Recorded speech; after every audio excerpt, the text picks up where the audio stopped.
তারা চায় পুরো হোলি ল্যান্ডটা দখল করতে। এখন আপনি প্রশ্ন করতে পারেন যে ভাই হোলি ল্যান্ডটা কি?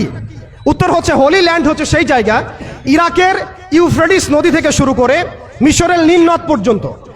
আই রিপিট, ইরাকের ইউফ্রেটিস নদী থেকে শুরু করে মিশরের নীল নদ পর্যন্ত এই পুরো জায়গাটাকে বলা হয় হোলি ল্যান্ড, অর্থাৎ পবিত্র ভূমি, আরদুল মুকাদ্দাসা।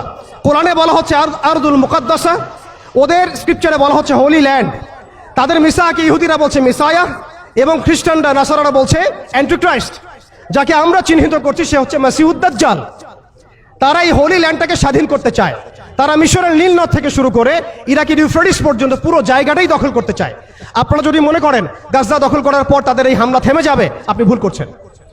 তারা ততক্ষণ পর্যন্ত ক্ষান্ত হবে না যতক্ষণ পর্যন্ত তারা হোলি ল্যান্ডটা দখল না করছে।